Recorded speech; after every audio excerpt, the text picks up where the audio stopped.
प्रभु अगर ये भी ब्रह्मा का मनोरथ है तो उसकी भी पूर्ति करेंगे। राम सदा सेवक रुचि राखी, वेद पुराण साधु सुर साखी। लेकिन इस रूप में नहीं, जब तक ब्रह्मा हो तब तक वेद का आदर करो, और जब वाल्मीकि होकर के आओगे तो काव्य का आदर करो। और वही तुमको जब तुलसीदास के रूप में अवतरित हो कराया जाएगा तो वही सरस्वती रत्नावली के रूप में प्रकट होगी। वही सरस्वती रत्नावली के रूप में प्रकट होगी और वो आपको सोते सोते से जगाएगी, आपको सोने नहीं देगी। आप सोने के लिए धरती पर नहीं आए। मोह निशा सब सोवने हारा, देखई स्वप्न अनेक प्रकारा। वो आपको सोने नहीं देगी। जो सबको जगाने के लिए आया है वह स्वयं सोया हुआ कैसे रह जाएगा? तो उसको एक बार जगाएगा। कौन जगाएगा? बोले कि रत्नावली जगाएगी। वही पूर्व की सरस्वती जगाएगी, अब की रत्नावली होकर के।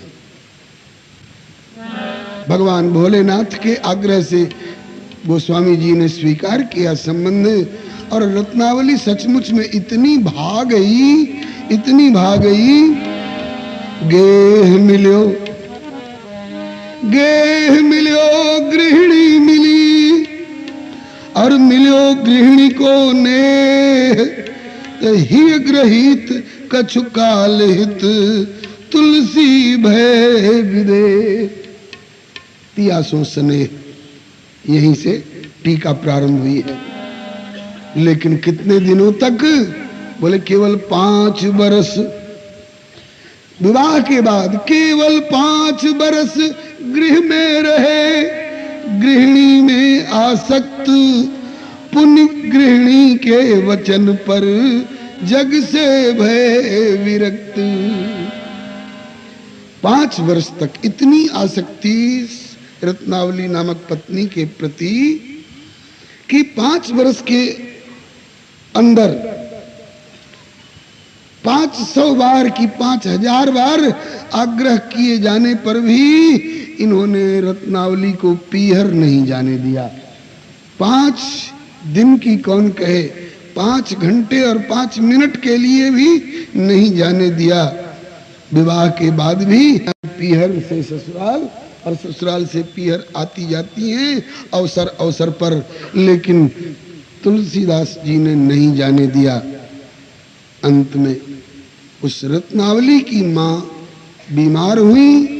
अंतिम स्थिति जान करके रत्नावली के भैया आए और कहा कि रत्ना, मां की अंतिम हालत है, एक बार चलकर, मां तेरी रट लगाए हुए है, लगता है कि प्राण कंठगत हो रहे हैं लेकिन तेरे लिए अटके हुए हैं, तो एक बार चलकर मां का अंतिम दर्शन तो कर ले। ऐसी पतिव्रता। इनने कहा कि भैया जिनके हाथों में आप लोगों ने सौंप दिया है वे मेरे नारायण हैं, और उनकी अनुमति नहीं जब तक मिले तब तक मैं अपने आप जाऊंगी तो स्वेच्छाचारिणी कहलाऊंगी। कहा कि गए कहाँ हैं? कहा कि अमुक गांव गए हैं। किस लिए? कुछ शास्त्र विचार के लिए उनका आह्वान हुआ था उधर के विद्वानों के द्वारा।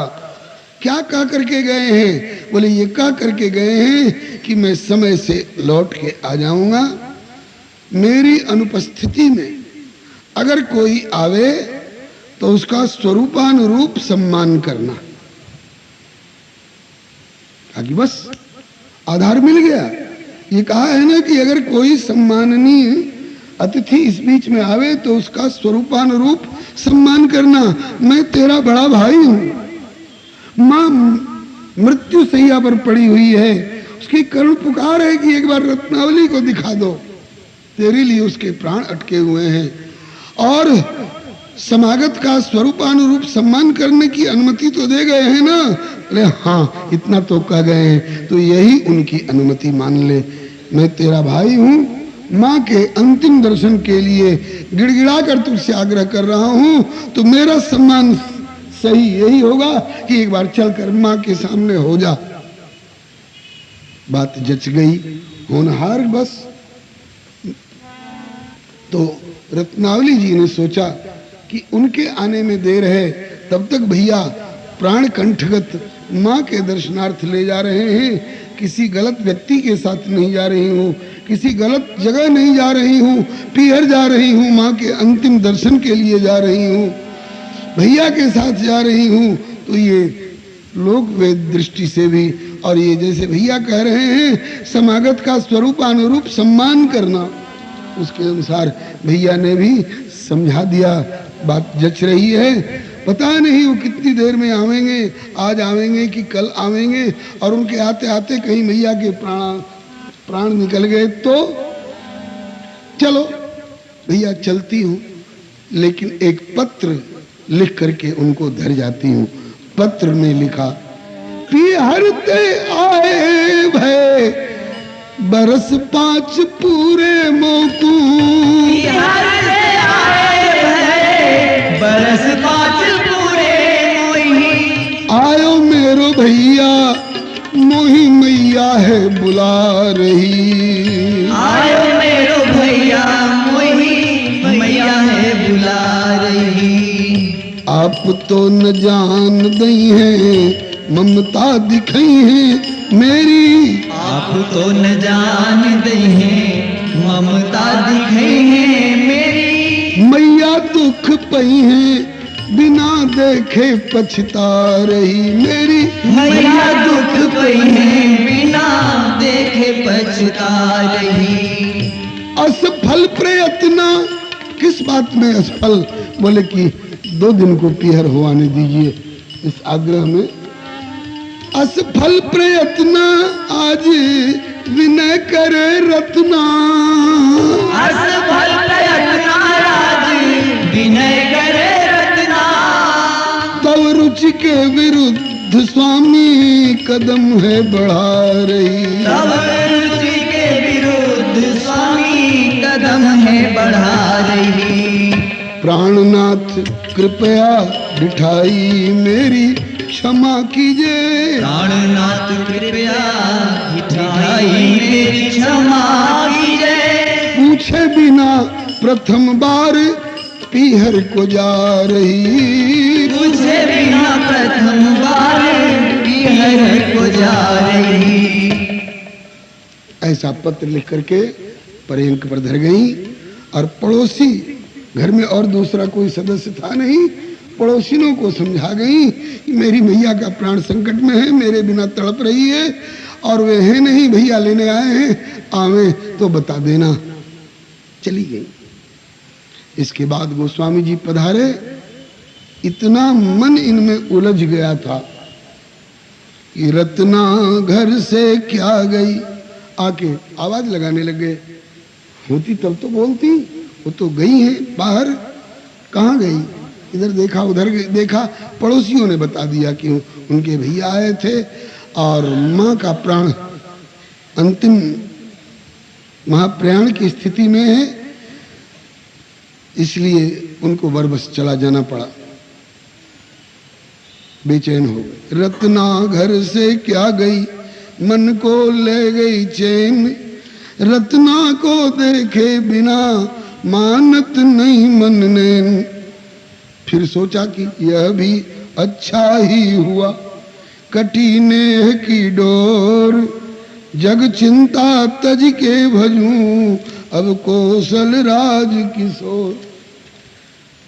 बेचैनी भी होती है, समाधान भी लेते हैं, फिर समाधान लेने के बाद भी बेचैनी बढ़ती गई। क्षण क्षण दोनों प्यारी रत्ना के बिना जीवन लागे सून, भूख नींद दोनों गई, बिरह सहो नहीं जात, सूनो सो घर छोड़ के निकसे आधी रात। निकल पड़े। यमुना जी को पार करके जाया जा सकता था। बरसात की यमुना कैसे पार करें? आधी रात में नाविक कहाँ मिलेगा, नौका कहाँ मिलेगी? फिर भी कूद पड़े। इतना अंश श्री बिल्वमंगल जी के वृत्त से मिलता जुलता सा लगता है। कूद पड़े, तैरने लग गए। अच्छे तैराक रहे होंगे, लेकिन भादों की यमुना को पार करना अच्छे तैराक के लिए भी कठिनाई पूर्ण था। इतने में शायद बहता हुआ कोई निष्प्राण शरीर आ गया, उसके सहारे पार पहुंचे और वहां पहुंच करके बलिहारी वहां पहुंच करके सोचने लग गए कि सब सो रहे हैं, कैसे आवाज दे करके जगाऊं। रत्ना जगे तब तो कोई बात नहीं, और लोग जगेंगे तो मेरे लिए लज्जा की बात होगी, लोग कोसेंगे। एक दिन नहीं रहा गया पत्नी के बिना, क्या करना चाहिए। इसी बीच में श्री रीवा नरेश महाराज रघुराज सिंह जी ने भी एक भक्तमाल लिखी है। उस भक्तमाल का नाम है राम रसिकावली भक्तमाला। उसमें उन्होंने इस घटना का भी वर्णन किया है। कहा कि भीतर हो ये प्रवेश किमि तब तक लटकत लखे भुजंग, रज्जु जान हुल सोहियो मिलो चढ़न को ढंग। उसी को पकड़ के पंडित तुलसीदास जी जगत लखावन हार, आज स्वयं नहीं लख सके उरग पवन आहार। अनत रज्जु में सर्प भ्रम, अन्यत्र तो रज्जौ यथाहेर ब्रह्म, अनत रज्जु में सर्प भ्रम जानत मानत लोग, किंतु यहाँ सर्प ही रज्जु हो राम कृपा के योग। उसी को पकड़ करके ऊपर चढ़ गए। भीतर कैसे जाएं, तो कूद पड़े छत से और अनुमानित कमरे के दरवाजे पर जाकर रत्ना रत्ना कह करके जगाने लग गए। लगे जगावन मंद स्वर, रत्ना रत्ना बोल, जागी पड़ी पहचान स्वर और दिए किवाड़े खोल। किवाड़ खोले, गीले शरीर से स्वामी को देखा आंगन में खड़े। पूछ बैठी, आप इस समय यहां कैसे? बोले कि रत्ना तू मुझे छोड़ के रह सकती है, मैं तुझे छोड़कर कैसे रह सकता। नहीं रहा गया।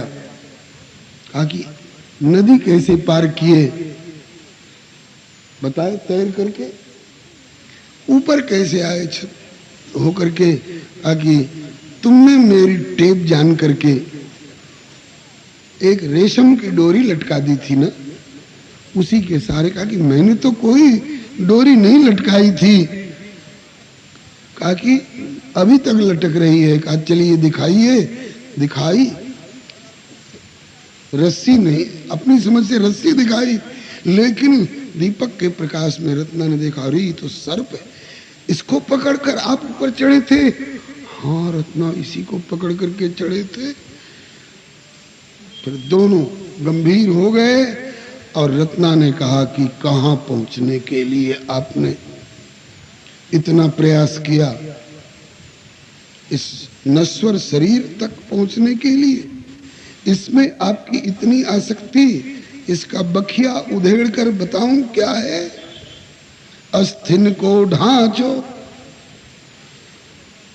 मांस पिंड तापे थोपी थोपी, और नस नस की रस्सिन से कस कस बंधाए। इसमें भीतर भरा क्या है, शोणित खून होने लग जाती है। रक्त निकले आवे तो मन भिनभिना जाता है, मलमूत्र निकले आवे तो मन भिनभिना जाता है, पसीना आने लग जाए तो अपना ही पसीना इतना बदबू देने लग जाता है कि उस कपड़े को उतार कर फेंक देने की इच्छा होती है। ऐसे ऐसे घृणित पदार्थन ते पूरी देह, ऊपर से मात्र गोरी चमड़ी मढ़ाए। कौन वस्तु या में आकर्षण के योग्य नाथ, जापे आप इतने लुभाए दौड़ आए। और आगे भी कहा, नश्वर शरीर अधम माइक विकार मात्र, या के प्रति इतनी प्रगाढ़ दुर्वासना।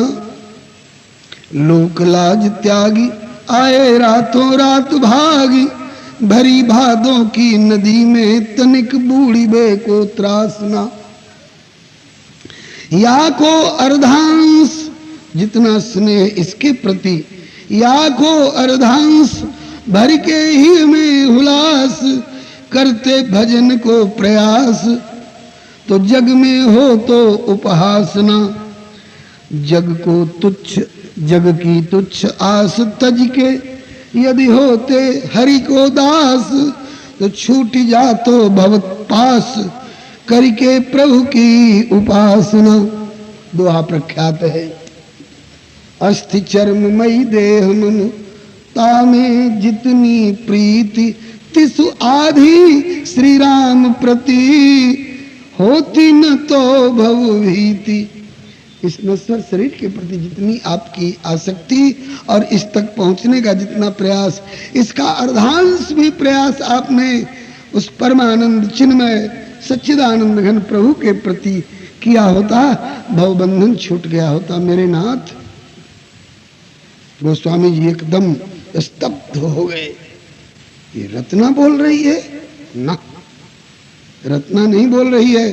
रत्ना के घट में बैठ करके मेरे सर्व और प्रेरक सर्वांतर्यामी प्रभु बोल रहे हैं।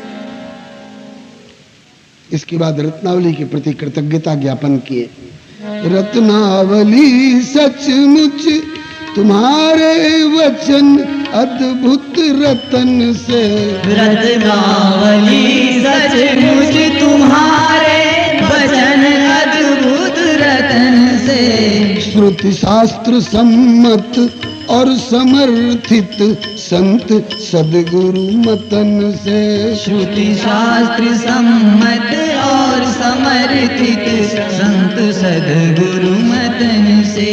प्रभु राम तव घट पे ठिके, मुझको बचाए पतन से।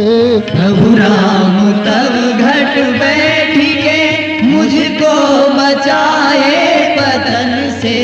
भूलूं न तव उपकार, भूलूं न तव उपकार, उर कर माही राखूं जतन से। भूलूं न तब उपकार, उर कर माही राखूं जतन से। रत्नावली, तुम सचमुच में रत्नावली सिद्ध हुई। ये तेरे वचन क्या हैं? दिव्य रतन हैं। और तेरे घट में बैठकर प्रभु अपनी ओर खींच रहे हैं मुझे। मैं तुम्हारा उपकार आजीवन नहीं भूलूंगा। इन वचनों को मैं रतन करके जतन से रखूंगा। रत्नावली जी को हुआ कि रही मैं क्या कह गई और ये अब क्या निर्णय लेने जा रहे हैं। ठिठक कर बोली, अपराध मेरे हों क्षमा, मुंह छोट से बड़ी बात की। अपराध मेरे हों क्षमा, मुंह छोट से बड़ी बात की। तव रुचि विरुद्ध विचारी स्वामी, मैं भई अतिपात की। तव रुचि विरुद्ध विचार स्वामी, मैं भई अतिपात की। ऐसी ढिठाई कर चुकी हूँ, जन्म भर पछताऊंगी। ऐसी ढिठाई कर चुकी हूँ, जन्म भर पछताऊंगी। परमात्मा जाने नरक में कौन दुर्गति पाऊंगी। परमात्मा जाने नरक में कौन दुर्गति पाऊंगी। नाथ ढिठाई को क्षमा करेंगे। कहा ढिठाई नहीं, दुर्गति नहीं, दुर्गति नहीं, सदगति सुजस सतपंथ दिखलाया मुझे। अब तो मिले प्रभु चरण की करुणामयी छाया। मुझे है कौन दूजी नारी, तेरे अलावे रत्ना और दूसरी कौन दिखाई पड़ती है, अतीत में चाहे वर्तमान में? है दूजी नारी जो पति को विषय से मोड़ कर, ऐसा करे उपकार मन परमात्मा में जोड़कर। रत्नावली जी कहती है, इतना कह करके गोस्वामी जी गाते गुनगुनाते चल दिए। अब लोन सानी अब नान सही हो, राम कृपा भव निशास रानी। मेरी भवरूपी रात्रि समाप्त हो गई, अब जागे फिर ना डसई हो। वो तो चले गए। रत्नावली ने कहा, है प्राणनाथ चले गए? हे प्राणनाथ चले गए, मैं हाय क्या क्या कह गई। मतिलोक लाज समाज की धारा प्रखर में बह गई। तब धीरता गंभीरता कटु वचन मेरे सह गई। तुम तो चले परमार्थ पथ, स्वार्थ सनी में रह गई। जितने तरह के भाव उठे हों, रत्नावली मूर्छित हो गई। आवाज सुन करके भैया दौड़ करके आया, रत्ना क्या हुआ? रत्ना को होश में लाए। रत्ना क्या हुआ? तुमने कुछ स्वप्न वगैरह देखा है क्या? दुस्वप्न वगैरह? का स्वप्न नहीं भैया, जागृत में मैं अपना सर्वस्व खो चुकी। अरे क्या हुआ? बोले तुम्हारे जीजा जी आए थे। फिर कहा कि उनसे इस तरह से मैंने कुछ कहा और वे अब सदा के लिए यह कह करके कि अब जागे फिर ना डसे हो। वो चले गए। कहा घबरा मत, मैं अभी जाता हूं। अभी गली के अमुक कोने तक गए होंगे। कितनी देर हुई? बोले बस अभी गए। पकड़े, आइए। आए तो लौट क्यों रहे हो? कहा कि लौटना जरूरी है। जहां से आया था जीव, अगर वहां नहीं लौटता है तो इसको सिवा भवाटवी में भटकने और अटकने के दूसरा कोई चारा नहीं। और लौटना कहाँ है?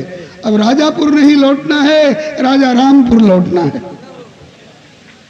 गोस्वामी जी चल दिए और सीधे काशी आए। इसके आगे की चर्चा श्री प्रभु कृपा से हम लोग कल करेंगे। सपरिकर भक्तमाल जी की जय, उनके समस्त परिकर की जय। श्री रचयिता नाभा स्वामी जी महाराज की जय, उनके गुरुदेव स्वामी श्री अग्रदास जी महाराज की, श्री कील स्वामी जी महाराज की, श्री पहारी जी महाराज की जय, श्री टीकाकार श्री प्रियादास जी महाराज की जय, उनके गुरुदेव स्वामी श्री मनोहर राय जी महाराज की जय,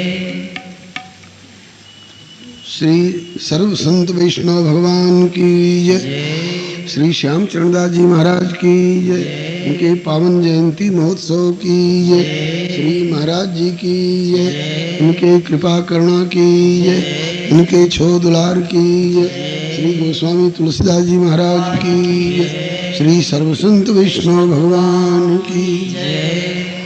कलि कुटिल जीव निस्तार हित श्री वाल्मीकि तुलसी भयो, त्रेता काव्य निबंध करी शतकोटि रामायण, एक अक्षर उद्धरे ब्रह्म इत्यादि परायण।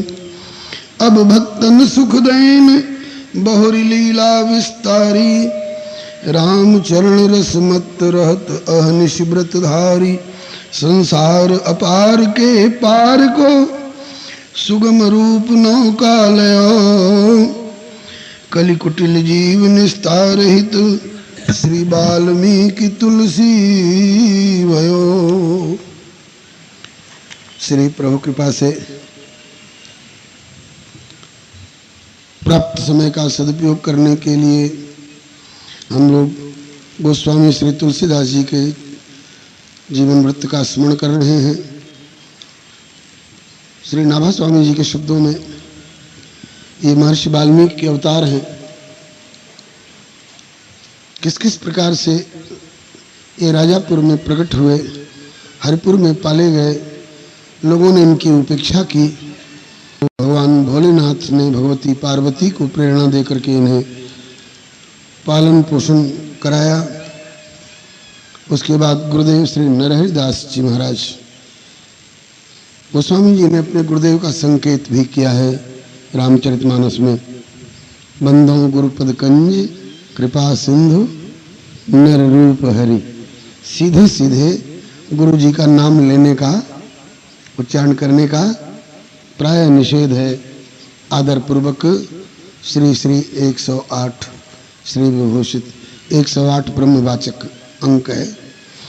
अब तो होड़ में कोई 1008 और कोई 1,08,000 की प्रथा चला रहे हैं, लेकिन वास्तव में मेरी समझ से 108 से अधिक कर देने पर वो भाव बिगड़ जाएगा। इसलिए 1008 वाली प्रथा को किनारे रखना अच्छा रहेगा। जो और ज़्यादा श्री समन्वित रूप में उच्चारण करना चाहते हैं तो श्री श्री अनंत श्री समलंकृत, ये परमात्मा का द्योतक शब्द होगा। अस्तु। तो श्री गोस्वामी तुलसीदास जी ने स्पष्ट रूप से नहीं उच्चारण करके गुरुदेव का नाम संकेत में बता दिया है। कृपा सिंधु नर रूप हरि। नर रूप में श्री हरि ही। वैसे सबके गुरुदेव जो श्रुति शास्त्र परंपरा से जुड़े हुए हैं, आजकल के मनमुखी लोगों की बात नहीं कही जा सकती है, जो भगवान को ठोकर मरवा करके और अपनी पूजा कराते फिरते हैं कि जो है सो हम ही हैं, उनकी बात नहीं कही जा रही। आजकल ऐसे बहुत लोग निकले हैं, लेकिन गुरुदेव वह हैं जो स्वयं श्रोत्रिय हों, ब्रह्मनिष्ठ हों, परमात्मा के प्रति आस्था रखने वाले हों और अपनी पूजा नहीं बता करके परमात्मा को आराध्य के रूप में निरूपित करें। वही गुरुदेव हमारे शास्त्र सम्मत गुरुदेव हैं। तो इन्होंने अपने गुरुदेव को कृपा सिंधु नर रूप हरि, हर व्यक्ति के गुरु नर रूप में हरि का ही प्रतिनिधित्व करते हैं। तो ये बात सबके ऊपर लागू हो सकती है। कृपा सिंधु नर रूप हरि। और इन्होंने अपने गुरु जी का नाम भी प्रकाशित कर दिया कि हमारे गुरुदेव श्री नर हरि दास जी महाराज। अस्तु। फिर श्री शेष सनातन जी की कृपा से ये कितने बड़े विद्वान हुए। ये आज संसार भर के विद्वान लोग लोहा मान रहे हैं कि गोस्वामी जी का अनुभव कितना बड़ा है। नाना पुराण, नाना निगम, नाना आगम और नाना रामायण और हनुमान नाटक, स्मृति संहिता, क्वचिदन्यतोपि में वो नाना ग्रंथों का कितना ज्ञान विस्तार भंडार भरा है इनके अंतर्गत। जैसे श्री वेदव्यास जी के साहित्य के संबंध में कहा जाता है, यदि हास्ति तदन्यत्र, जो यहाँ है वही अन्यत्र भी मिलेगा। और यन्ने हास्ति न तत्क्वचित, जो इसमें नहीं है वो संसार में कहीं नहीं मिलेगा। गोस्वामी जी ने लगता है कुछ छोड़ा ही नहीं है। अस्तु। तो श्री शेष सनातन जी की कृपा से विद्वान हुए और इसके बाद कुछ दिनों के लिए, 5 वर्ष के लिए, इनके पूर्व के किसी वासना की पूर्ति के लिए प्रभु ने सरस्वती को रत्नावली के रूप में अवतरित करा करके और इनके मनोरथ की भी पूर्ति कर दी। राम सदा सेवक रुचि राखी के न्याय से। और फिर उन्हीं के माध्यम से इनको ऐसा उत्कट वैराग्य करा दिया। पहले नाम था राम भोला। गुरु जी के शरणागति के समय में हो गए तुलसीदास। और जब से रत्नावली जी के वाक्य इनके हृदय में घर कर गए और सदा के लिए संसार से और संसारी विषयों से ये विरक्त हो गए, उस समय तुलसीदास नाम के साथ गोस्वामी शब्द और जुड़ गया। गोस्वामी का अर्थ होता है, बहुत लोग समझते हैं कि किसी खास परिवार में जन्मे हुए लोग ही गोस्वामी हैं। गोस्वामी का अर्थ होता है, गो नाम है इंद्रियों का, और उन गोचर जहाँ लगी मन जाई सो सब माया जानो भाई। उनका गुलाम होकर के नहीं रहे, बल्कि उनको अपने वश में रखे, उनका स्वामित्व जिनके हाथ में आ गया हो। इंद्रियों के वश में जो होगा वो गोस्वामी नहीं होगा, बल्कि जो इंद्रियों को अपने वश में करके उनका स्वामित्व निभाने वाला होगा वो वही गोस्वामी कहला सकता है। अब ये गोस्वामी तुलसीदास जी हो गए। रत्नावली जी के प्रति भी हम लोगों को कृतज्ञता ज्ञापन करनी चाहिए, क्योंकि माता हुलसी ने तुलसी जैसा रत्न को जन्म दिया, तो रत्नावली जी ने तुलसीदास को एक भौतिकता से हटा करके और प्रभु के चरणों की ओर मोड़ दे करके और इनको गोस्वामित्व अर्पण करने का श्रेय प्राप्त किया है। किसी प्रेमी का उद्गार है धन्य सुहागिन वो, है धन्य सुहागिन वो। कौन? जो अपने पति को घसीट करके मार्केटिंग के लिए दुनियादारी के बाजार की ओर ले जाए, सिनेमा की ओर ले जाए, क्लब की ओर ले जाए, नहीं, ये भारतीय नारी का आदर्श नहीं है। सुहागिन वो धन्य है, इनको धर्म पत्नी कहा जाता है। धर्म पत्नी का अर्थ जहां तक मैंने समझा है, धर्म का पालन स्वयं करने वाली हो और पति को भी धर्म पालन में पूर्णतया सहयोग करने वाली हो।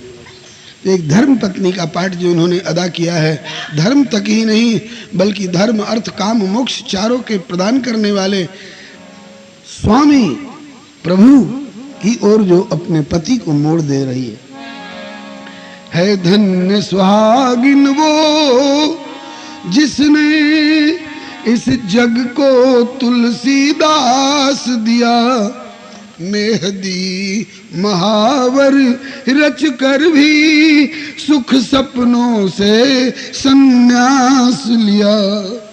बाबा तुलसी का सन्यास बाद में होगा, लेकिन रत्नावली माता का सन्यास तो उसी समय हो गया जिस समय उन्होंने अपने पति को कहा कि नाथ विषयों की ओर मुड़ने के बजाय, ऋषि इंद्रियों की ओर मुड़ने के बजाय ऋषिकेश की ओर आप मुड़ते, गो की ओर मुड़ने के बजाय आप गोविंद की ओर मुड़ते, तो आप स्वयं भी कुछ प्राप्त कर लेते, जगत को भी कुछ दे सकते थे। इस नाते माता रत्नावली के प्रति भी हम लोगों को कृतज्ञता ज्ञापन करनी चाहिए। समय नहीं है अब व्यास शैली में व्याख्या करने की, इसलिए समास शैली में आज का चरित्र हम लोग स्मरण करेंगे जहाँ जहाँ प्रेरणा होगी। और अगर 11 के बजाय आप 11:30 तक का अगर समय झेल सकें तो थोड़ा और साहस करूँगा। आप लोगों जैसे श्रोता मिल गए हैं तो जी चाहता है खूब आड़े हाथों परोसे, लेकिन अब क्या करें, समय थोड़ा पड़ गया। श्री हरे नमः। कुछ लोग कहते हैं महाराज 8 दिन में कुछ पल्ले, लगता है कि कम पड़ा, समय कुछ और बढ़ाया जाए। न पहले बढ़ाने की गुंजाइश है न आगे बढ़ाने की गुंजाइश है। बीच में हमरे राम को महाराज जी चौथ को श्री गोवर्धन वाले बाबा पंडित जी महाराज का की तिथि है, चौथ को महाराज जी खींच लेते हैं कृपा की डोरी लगा करके, चौथ की शाम तक आ जाना हो जाता है। उसके बाद पिछले वर्ष निम्बाहेड़ा जाना हुआ था, इस वर्ष श्रीनाथ जी ने कृपा करके खींच लिया था। तो यदि महाराज जी चाहेंगे, इनको श्री सरस कुंज बिहारी की प्रेरणा हो गई, गोविंद जी की प्रेरणा हो गई, तो इतनी छूट इतनी सुविधा हो सकती है कि ये 4 दिन जो निम्बाहेड़ा और श्रीनाथ द्वारा में जो लगाया गया, महाराज जी अगर चाहे तो 4 दिन पहले भी पंचमी से ये कथा का शुभारंभ कर सकते हैं। तो इसमें ऐसा होगा 8 दिन के बजाय 8 जोड़े 12 दिन का समय मिल जाएगा।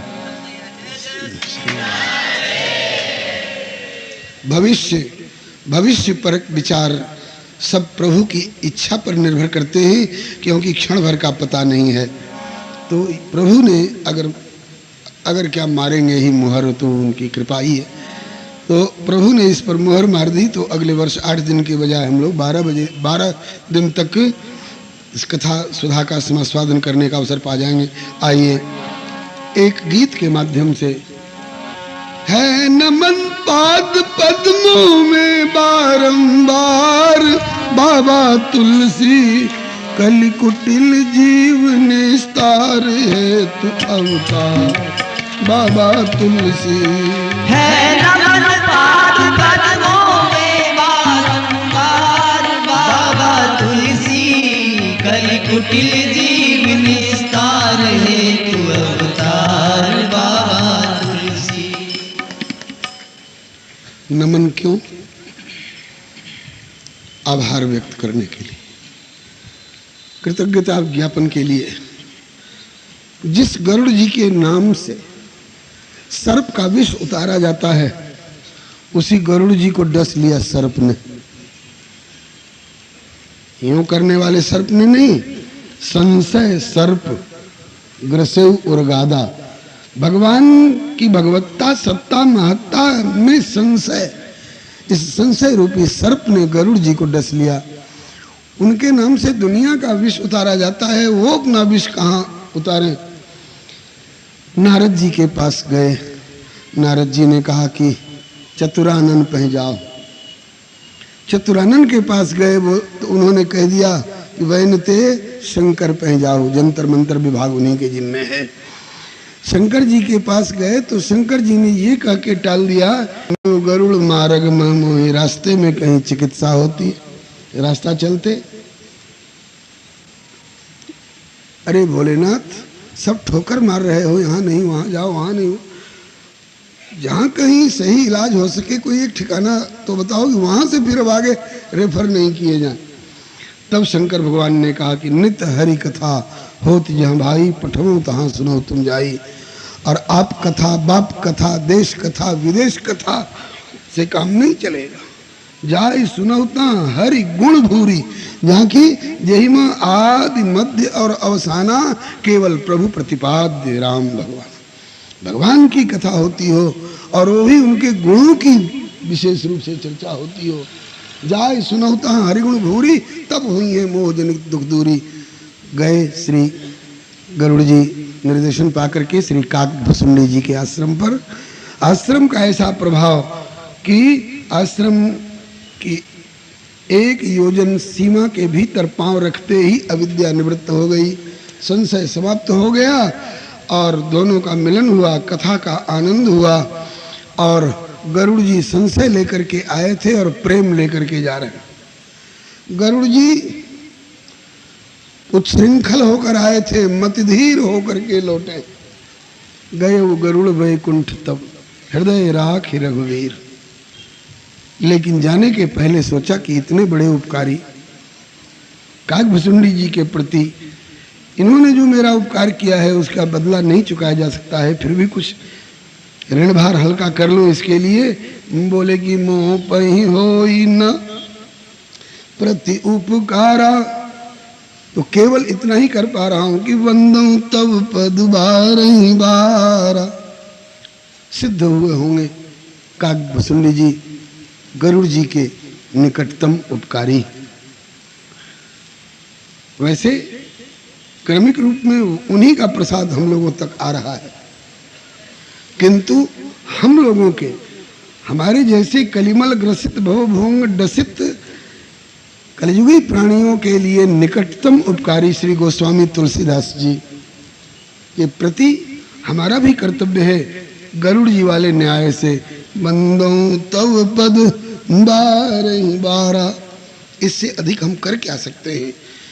मुंह पही हुई न प्रति उपकारा। गोस्वामी जी ने जो उपकार किया है, श्री करह वाले बाबा सरकार, बलिहारी जाऊं, करह वाले बाबा सरकार कहा करते थे कि सभी माता पिता अपनी संतान का भला चाहते हैं, कोशिश भी करते हैं भला करें। क्या भला कर पाते हैं?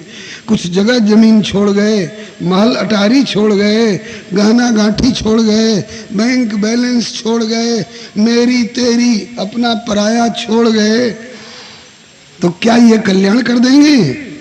बंधन के हेतु हो जाते हैं। एक जन्म के नहीं, करोड़ों जन्मों के माता पिता एक साथ जुट जाएं और किसी एक व्यक्ति को केंद्र बिंदु बना करके कि ये मेरी संतान है अथवा रहा है और उपकार करना चाहें, तो करह वाले बाबा कहते हैं कि कोटि जन्म के मातु पितु यदि जुर्मिल करें प्रयास, तो भी इतनो हित नहीं कर सके जो कर गए तुलसीदास। करोड़ों जन्म के हमारे सभी आचार्य, श्री शुक महाप्रभु, श्री श्यामचरणदास महाप्रभु जी, श्री सरस माधुरी जी, श्री निम्बारकाचार्य जी, श्री रामानुजाचार्य जी, श्री शंकराचार्य जी, भगवान हमारे सभी आचार्य एक से एक हैं। ऐसा नहीं कि किसी को छोटा किसी को बड़ा कहा जा रहा। इन महानुभावों ने जो हमारा उपकार किया है, शरीर की खुराक तो कोई भी अपने रोटी पर पलने वाले गुलाम को दे दिया करते हैं, लेकिन आत्मा की खुराक देने वाले ये सप्लायर लोग हैं। इन सब के प्रति हमारी कृतज्ञता ज्ञापन और हमारा आभार इनके चरणों में नतमस्तक होकर के गोस्वामी जी के प्रति है नमन। पाद पद्मों में बारंबार बाबा तुलसी कलि कुटिल जीव निस्तार हेतु अवतार बाबा तुलसी। नमन पाद पद्मों में बारंबार बाबा तुलसी कलि कुटिल जीव निस्तार हेतु अवतार बाबा तुलसी। अब क्रम कथा का आगे बढ़ रहा है, जीवन वृत्त वाला भाग। श्री हरे नमः। सिंहावलोकन न्याय से दो एक घटनाओं का पीछे से भी। पायस पाए अन्नपूर्णा से विपदा भी वरदान बनी। पायस पाए अन्नपूर्णा से विपदा भी वरदान बनी। हरि प्रेरित गुरु नर हरिदास ने करी अचानक कृपा घनी। हरि प्रेरित गुरु नर हरिदास ने करी अचानक कृपा घनी। फिर शेष सनातन की सहाय भय विद्या वेद पुराण धनी। शेष सनातन की सहाय भय विद्या वेद पुराण धनी। कुछ दिनों के लिए बसा के मन फसाने है रजु रत्नावली पाए पत्नी। बसा गे मन फसाने है रजु रत्नावली पाए पत्नी। पुनि जगे तुरंत सुनी रत्ना से श्रुति सार बाबा तुलसी कलि कुटिल जीव निस्तार हेतु अवतार बाबा तुलसी। पुनि जगे तुरंत सुनी रत्ना से श्रुति सार बाबा तुलसी कलि कुटिल जीव निस्तार हेतु अवतार बाबा तुलसी। व्यावहारिक जगत में अगर कहा जाए तो श्रुतिसार का पर्याय तो नहीं कहा जा सकता है, लेकिन पश्यानि जगदिदम क्षणभंग निष्ठम वैराग्य राग रसिको भव भक्ति निष्ठ। दूसरा श्लोक। धर्मम भजस्व सततम त्यज लोक धर्मान सेवस्व साधु पुरुषान यही काम तृष्णाम। अन्यस्य दोष गुण चिंतन मासु मुक्त्वा सेवा कथा रसम हो नितराम पिबत्वम। इस दो श्लोक को गोकर्ण गीता कहा गया है, और मेरी समझ से गोकर्ण गीता समस्त प्रथम स्कंद से लेकर के और द्वादश स्कंद तक श्रीमद् भागवत का सार है। और श्रीमद् भागवत किसका सार है? सर्व वेदांत सारम ही श्री भागवत मुख्यते तद्रसामृत तृप्तस्य नान्यत्र स्यात् रतिः क्वचित्।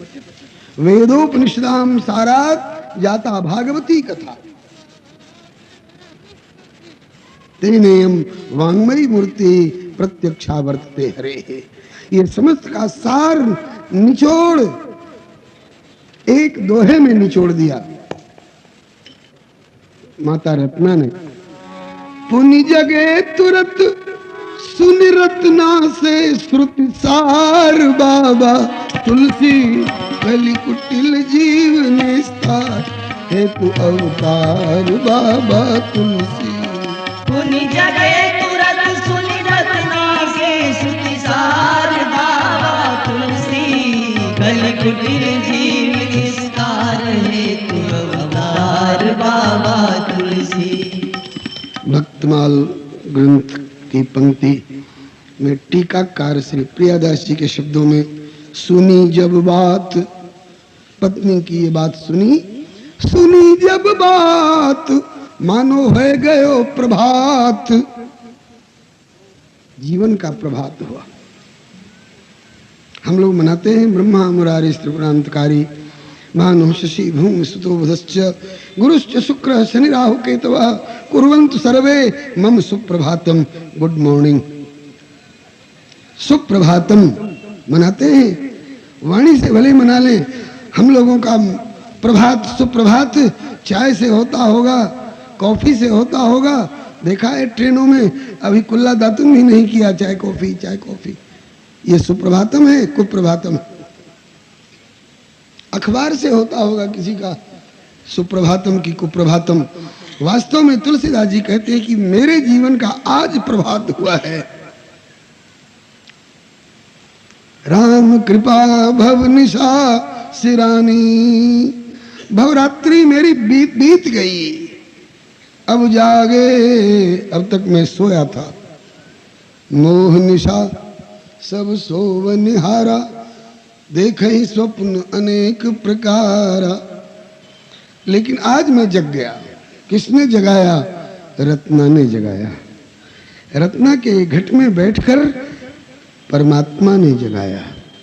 रत्ना के वचनों को माध्यम बना करके गुरु तत्व ने उद्बोधन दिया। उत्तिष्ठत जाग्रत प्राप्य वरान निबोधत। अस्तु सुनी जब बात, मानो हो गयो प्रभात, वह पाछे पछतात और आप काशीपुरी धाये। काशीपुरी में दीर्घ काल तक इन्होंने गुरुदेव से विद्या शिक्षा प्राप्त की थी। काशीपुरी आए। भगवान भोलेनाथ की नगरी है। मुक्ति जन्म मई जान, ज्ञान खान अगहान कर, जहाँ बस शंभु भवानी, सो काशी से ही कसन। इसके बाद रत्नामा का क्या हुआ? दो मत मिलते हैं इतिहासकारों में, मतांतर।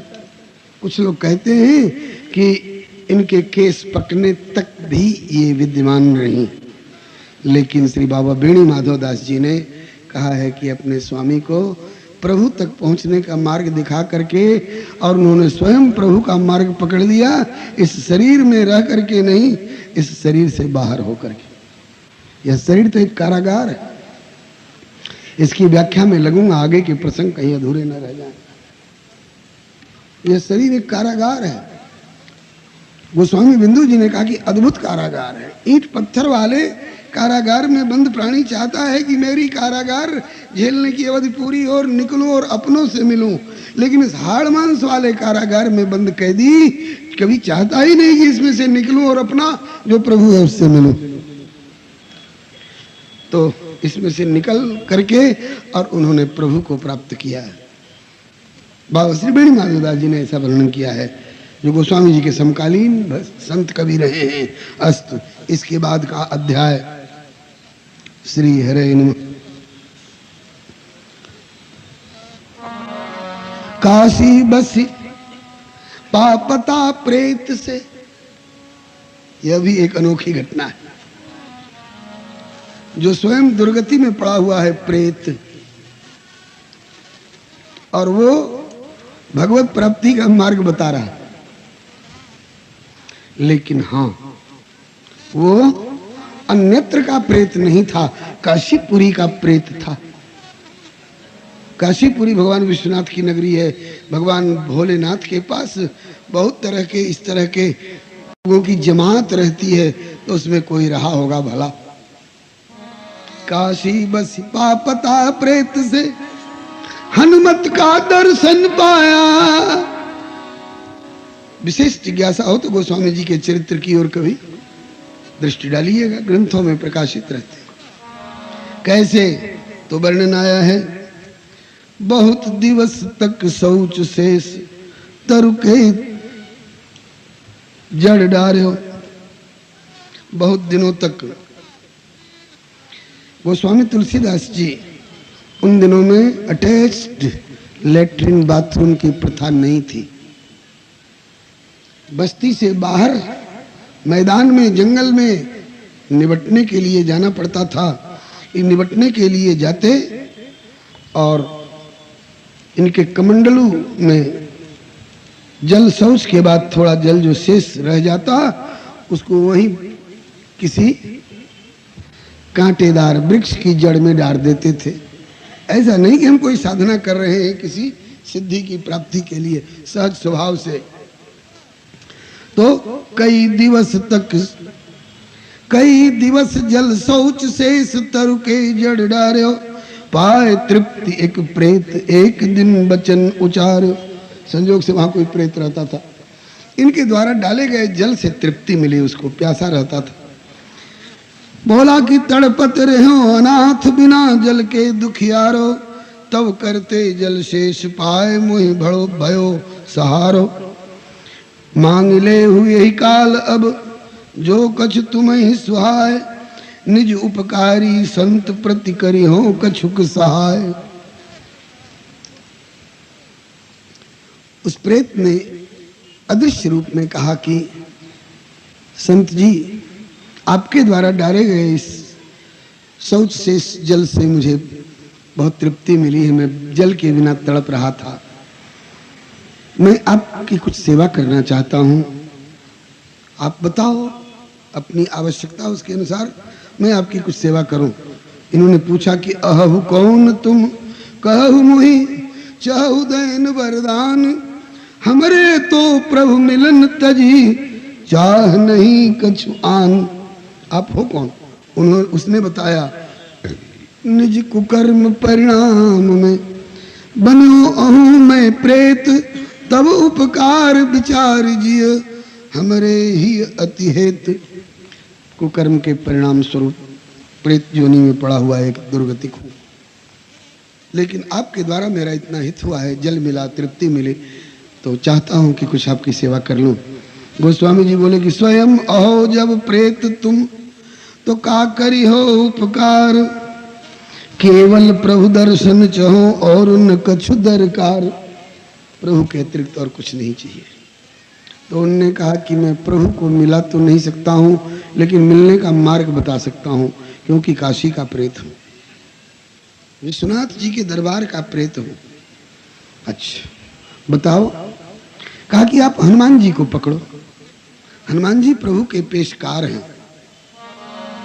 राम दुआरे तुम रखवारे, राम दुआरे तुम रखवारे, होत न आज्ञा बिनु पैसारे, होत न आज्ञा बिनु पैसारे। हनुमान जी अगर पकड़ में आ जाएं तो आपको भगवत साक्षात्कार हो जाएगा। बोले हनुमान जी को मैं कहाँ पकड़ूंगा? कहा कि मैं उनका ठिकाना बताता हूँ। अमुक स्थान पर नित्य कथा होती है, श्री राम कथा, और उस कथा में हनुमान जी नित्य आते हैं। वैसे आते तो हर जगह की कथा में है, लेकिन कहीं अदृश्य रूप में, कहीं किसी रूप में, कहीं किसी रूप में, लेकिन यहाँ जिस रूप में आते हैं उसकी जानकारी मुझको है।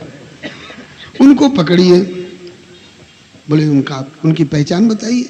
आवत है सबसे प्रथम और सबसे पाछे जात, और सबसे न्यारे बैठ श्रवण करे हर्षित पुलकित गात। मलिन बसन तन रुग्ण सो इत उत झांके नाहि, सजल नयन अति शांत चित प्रीति कथा के माय। एक श्लोक भी है, यत्र यत्र रघुनाथ कीर्तनम तत्र तत्र कृतमस्तकांजलिम वाष्पवारि परिपूर्ण लोचनम मारुतिम नमत राक्षसांतकम। आप उस कथा में सबसे पहले देखो कि सबसे पहले कौन आता है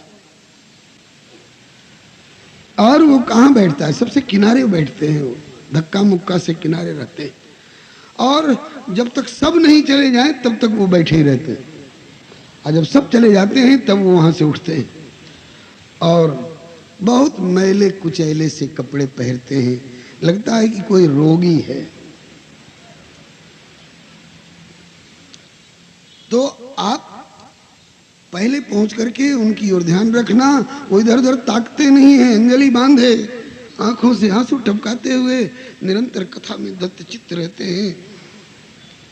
तो जब सब चले जाएं तब तक आप रहना वहीं पर। जब वे उठ के जाने लगे तो आकर के उनके चरण पकड़ लेना। वे छुड़ाने की कोशिश करें तो आप कहना कि सबको छोड़कर आपको पाया है, अब आपको छोड़ करके किसको पाऊंगा। तो पूछेंगे कि क्यों मुझे पकड़ रहे हो, मैं रोगी हूं, देखो घाव है मेरे शरीर में, मवाद तेरे हाथ में लग जाएंगे, पंडित हो करके ना समझी का काम कैसे करते हो। तो कहना कि अब आपको ऐसे नहीं छोड़ूंगा। तो कैसे छोड़ोगे? बोले मेरा मनोरथ पूर्ण करो। बोले क्या तेरा मनोरथ है? तो उन्हीं से कह देना कि राम दर्शन। मनते सकल वासना भागी, केवल राम चरण लय लागी। राम चरण बारी जब देखो, तब निज जन्म सफल कर लेखो। तो वे आपको दर्शन करा सकते हैं। गोस्वामी तुलसीदास जी गए उस कथा स्थल पर, सबसे पहले आने वाले महानुभाव को पहचान लिया और सारे लक्षण उनमें पाए जो लक्षण उनने बताए थे। जब सब चले गए तब गोस्वामी जी ने हनुमंत के गई चरण तुलसीदास बहु विनती किए। हनुमंत के गई चरण तुलसीदास बहु विनती किए। गुरुदेव हो दयाल अब तो आनिए करुणाहिए। गुरुदेव हो दयाल अब तो आनिए करुणाहिए। हनुमत कहत क्यों गहत मोहि तन रुग्ण नहीं को काम को। हनुमत कहत क्यों गहत मोहि तन रुग्ण नहीं को काम को। मोहि परसी के गति होए का समझत नहीं परिणाम को। मोहि परस के गति होए का समझत नहीं परिणाम को। मुझे परस करके यार तुमको क्या क्या रोग ग्रस्त लेगा, क्या ठिकाना। कहा कि नहीं गुरुदेव, आपके स्पर्श से भवरोग दूर हो जाएगा।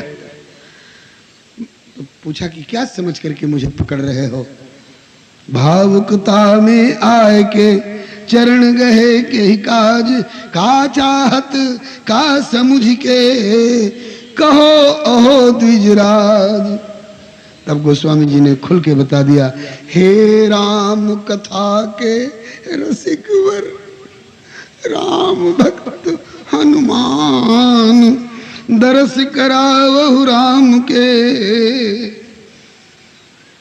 पवन तनय सुख खान। बस देख दीनता विनय सुनी, प्रगट भय हनुमान, हर्षित तुलसी को दिए राम दरस वरदान। आप श्री हनुमान जी हैं, आप गुरुओं के गुरु हैं, प्रभु के प्यारे दुलारे, प्रभु का साक्षात्कार करा दीजिए। जय जय जय हनुमान गोसाई, जय जय जय हनुमान गोसाई। कृपा करो गुरुदेव की नाई, कृपा करो गुरुदेव की नाई। कहा कि चाहते हैं? हाँ गुरुदेव। हनुमान जी ने फिर प्रकट होकर दर्शन दिए। प्रभु का दर्शन चाहते हो? हाँ गुरुदेव। बोले चित्रकूट चलो। बस उसी समय गोस्वामी जी गुनगुनाते हुए, अब इधर उधर मत भटक मना, चलो चित्रकूट निज लेहु बना। अब इधर उधर मत भटक मना, चलो चित्रकूट निज लेहु बना।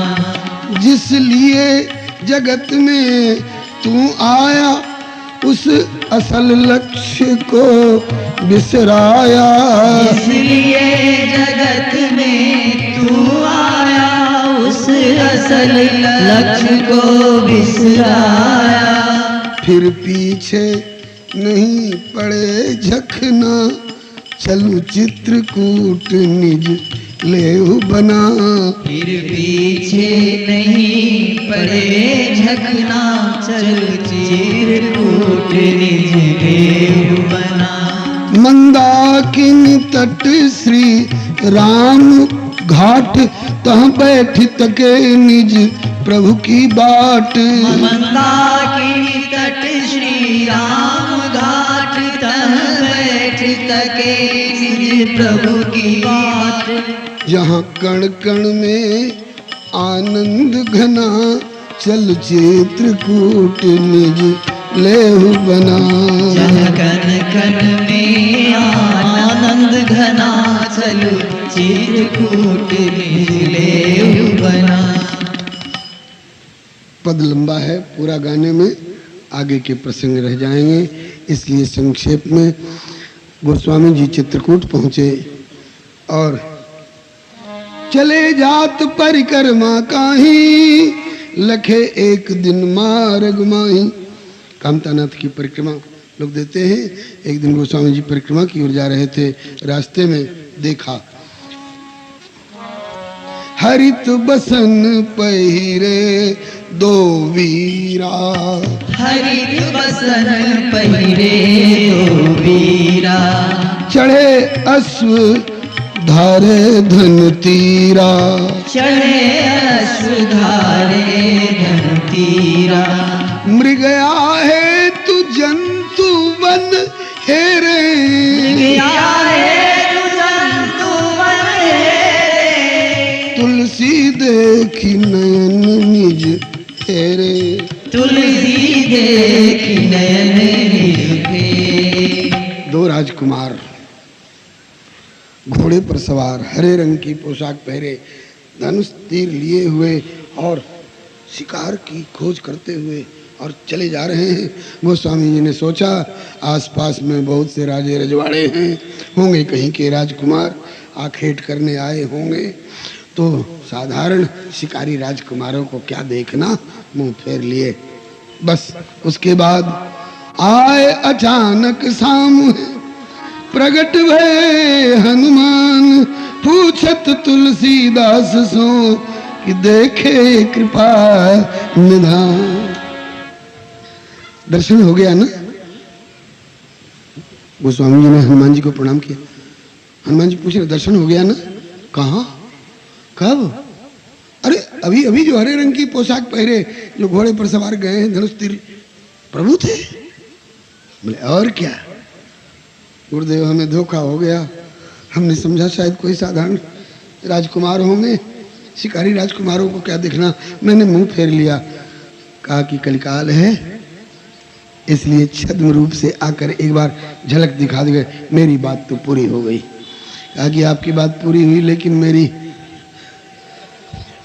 मन की मन ही माही रही। कहा कि तुम अब क्या चाहते हो? कहा कि एक बार संतोषजनक दर्शन हो जाता। अच्छा तो अब राम घाट पर चलो, राम घाट पर, और वहीं मंदाकिनी के तट पर दर्शन हो जाएंगे। बस मंदाकिनी घाट, मंदाकिनी के तीर राम घाट पर आकर के चंदन घिसने का काम करने लग गए बाबा तुलसी। एक दिवस मंदाकिनी तीरा, जुरी संत भक्तन की भीरा। राम घाट पर तुलसीदासा, बैठे राम की आशा। तरु तर बैठ घिसत रहे चंदन, आए तह दो रघुकुल नंदन। एक सांवले रंग का और एक गोरे रंग का बालक आया, किशोरावस्था का, और आकर के दोनों कहने लगे बाबा सबको चंदन दे रहे हो, थोड़ा हमको भी चंदन दे दोगे? बड़ी मधुरता है इनकी वाणी में भाई, बड़ा आकर्षण इनके स्वरूप में। हाँ भैया दे देंगे, ले लो। ले लिया, आपने लगाया। अब बाबा तुम सबको तिलक लगाते हो, तुमको कोई नहीं लगाता? ना भैया हमको तो कोई नहीं लगाता। बोले तुम्हें हम लगा दें? बोले लगा दो, आपका मन हो तो। अब वो तिलक लगा रहे हैं, अपना तो लगा चुके हैं, अब इनको लगा रहे हैं, और संदेह हो रहा है कि वही तो नहीं है, प्रभु तो नहीं है। तो पूछ बैठे, कह तुलसी बिचारी मन माही, कह तुलसी बिचारी मन माही। लखन तुम हो कि नाई। राम लखन तुम हो कि नाई। आप दोनों श्री राम लक्ष्मण जी तो नहीं है? तो बोले कि बाबा आपकी दृष्टि परिमार्जित है, इसलिए आप हमें राम लक्ष्मण को देख रहे हैं, और हमारी दृष्टि में तो बाबा बाबा सुनो संत हैं जेते, राम लखन की मूर्ति तेते। हनुमान जी इस बार सावधान है। हनुमान जी ने सोचा कि कहीं फिर न कहे कि संतोषजनक दर्शन नहीं हुआ, इसलिए जिस वृक्ष के नीचे ये घटना घट रही है घाट पर, उसी वृक्ष के ऊपर तोता के रूप में हनुमान जी बैठे हैं। तेतर ऊपर पवन कुमारा, धरि सुख रूप सुकरत बिचारा, कि पुण्य तुलसी जन धोखा खावे, जान सु अवसर भेद बताऊं। तो ये पूछ रहे हैं कि राम लखन तुम हो कि नहीं, और वे कह रहे हैं कि राम लखन की मूरत तेते। इसी बीच में हनुमान जी ऊपर से बोल पड़े, कहा कि चित्रकूट के घाट पर, ये दुआ कहने की जरूरत है क्या? भारत माता की गोदी में, भारतीय संस्कृति में पले हुए प्राय सब लोग जानते हैं, और जिन जिन घरों में तोता होता है ये दोहा तो जरूर पढ़ाते हैं।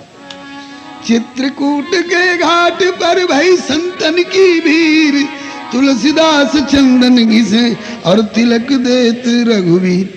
सुना गोस्वामी जी ने, तिलक देत रघुवीर, ये रघुवीर है? ये कौन कह रहा है? कौन कह रहा है? तब तक हनुमान जी ने कहा कि इधर क्या, इधर क्या देख रहे हो, उधर देखो, तुम्हारा इष्ट, तुम्हारा अभिष्ट तुम्हारे सामने है। जब तक गोस्वामी जी यूं से यूं करें तब तक दोनों अंतर्धान। नटवर हैं, नट नागर हैं, नाटक करना बहुत बढ़िया आता है। फिर चकमा दे के चले गए। हनुमान जी नीचे उतरे, हो गया दर्शन ना? गुरुदेव आपका वचन तो पूरा हो गया, लेकिन संतोषजनक दर्शन नहीं हुआ। कहा कि तो आपका संतोषजनक दर्शन कैसे माना जाएगा, खुल के बताओ, मैं दर्शन करा करके रहूंगा। बोले कि चारों भैया हो, श्री किशोरी जी भी विराजमान हो सिंहासन पर आसीन, और चरणों में आप विराजमान हो। ऐसा दर्शन हो तब मुझे संतोष हो जाएगा। कहा कि तब चलो कामतानाथ की परिक्रमा करो, कामदगिरि की, यहाँ गिरिराज गोवर्धन की परिक्रमा ब्रज में, और वहाँ चित्रकूट में कामदनाथ की। कामद भय, कामद माने मन की कामना देने वाला, पूरा करने वाला। कामद भय गिरिराम प्रसादा, अवलोकत हर्त अपहर्त विषादा। एक दिन परिक्रमा कर रहे थे, वही झांकी दिखाई पड़ी, वही झांकी दिखाई पड़ी। गोस्वामी जी बहुत देर तक टक लगा करके निहारते रहे, लेकिन वहां भी संदेह हुआ कि कुआर के महीने में गांव-गांव में, मोहल्ले में रामलीलाएं होती हैं, हो सकता है कोई रामलीला मंडली। तो बोलिए भक्तवत्सल भगवान की। अरे बाबा, फिर कहोगे कि संतोषजनक दर्शन नहीं हुआ। तो हनुमान जी बैठे हैं प्रभु के चरणों में, और गोस्वामी जी की ओर देखकर मुस्कुराए और इशारा किया, कर लो दर्शन इस बार, चूको मत। ये तीसरा दर्शन था, ये फाइनल दर्शन था। इसके बाद थोड़ी देर में वो पूरा दरबार अंतरहित हो गया। तब गोस्वामी जी को समझ में आया कि रामलीला मंडली वाला दरबार एकाएक अंतरहित नहीं होता है, पटाक्ष पर्दा जरूर आता है, लेकिन कम से कम पर्दा तो दिखाई पड़ता है। यहाँ अब कुछ नहीं दिखाई पड़ रहा है। इसका मतलब कि साक्षात प्रभु का प्रत्यक्ष साक्षात्कार हुआ है। इसके बाद अकेले में हनुमान जी आकर के प्रकट हुए। तुलसीदास जी बोले, गुरुदेव आपका मनोरथ पूर्ण हुआ? बोले आपकी कृपा से। कहा मेरा मनोरथ तुम पूर्ण करो। आपका मनोरथ मैं पूर्ण करूं? अष्ट सिद्धि नवनिधि के दाता का मनोरथ एक तुच्छ तुलसीदास पूरा करेगा? हाँ, कैसे? आज्ञा करो, जो संभव होगा उपस्थित हूं। कहा कि पहले संस्कृतज्ञता थी, कथाएं खूब मिलती थी और मैं हृष्ट पुष्ट रहता था। अब फारसी, उर्दू, अरबी पढ़ने वाले लोग ज्यादा हो गए, संस्कृत जानने वाले कम लोग रह गए, जो हैं भी वो अलमारी में दीमक से चटवा रहे हैं आर्ष ग्रंथों को। पर्याप्त दक्षिणा नहीं दोगे तब तक हम पन्ना खोलेंगे नहीं, कथा कहेंगे नहीं। अब कथा के बिना मैं दुबला होता जा रहा हूँ, तो आप ये मेरा उपकार कर दो कि आप सर्वसाधारण की लोक भाषा में, बोलचाल की भाषा में नाना पुराण निगमागम और रामायण सम्मत श्रुतिसार सिद्धांत भी और लीला चरित्रों का भी लेखन कर दो, ताकि गली गली के लोग गावें कि मंगल भवन अमंगल हरि। मंगल हारी, मंगल भवन अमंगल हारी, मंगल भवन अमंगल हारी। प्रभु सुदशरथ अजीर बिहारी, प्रभु सुदशरथ अजीर बिहारी। भक्तवत्सल भगवान की जय। फिर तो मेरी दुर्बलता दूर हो जाएगी, खूब कथा सुनने को मिलेगी। इसे मैं आपकी तरफ से किया गया अपना उपकार समझूंगा। गोस्वामी जी ने कहा कि ये मेरे वश की बात है, का कलम उठा लो, निमित्त मात्रम भव सभ्य साचिन, और जहां जहां कठिनाई होगी वहां मुझे याद करना, आगे क्या लिखना है मैं आकर के बता दूंगा। गोस्वामी जी प्रवृत्त होंगे, अभी समय लगेगा थोड़ा सा, तुरंत प्रवृत्त नहीं हो गए, प्रवृत्त होंगे एक बढ़िया मुहूर्त पर। वो मुहूर्त कब आएगी?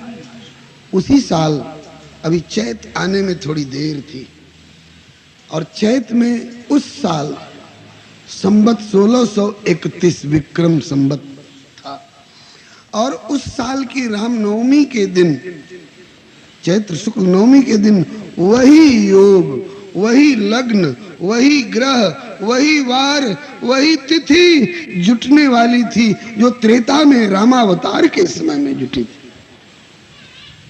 तो उस समय तो रामावतार हुआ, और इस बार में क्या होगा?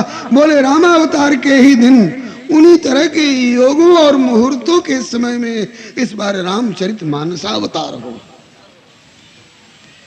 रामचरित मानसावतार होगा। उसी समय कलम उठाना, और अयोध्या में एक विशिष्ट स्थान पर बैठ करके गोस्वामी जी ने उस आज्ञा का पालन किया। नवमी भौम बार मधुमासा, अब रहने लगे। हनुमान जी तो अंतर्धान हो गए, समझौता हो गया। इसके बाद गोस्वामी जी चित्रकूट में रहने लग गए। तब तक एक बालक आधम के, सांवला सा रंग था और पीली सी धोती पहने हुए थे, और मात्र एक स्वाफी कंधे पर थी। बाबा दंडवत प्रणाम। भैया जय श्री सीताराम। कहिए कहाँ से पधारे? बाबा इसी गांव का रहने वाला हूँ। कैसी कृपा हुई, क्या सेवा करूं? बाबा मुझे भजन कीर्तन गाने का बड़ा शौक है, लेकिन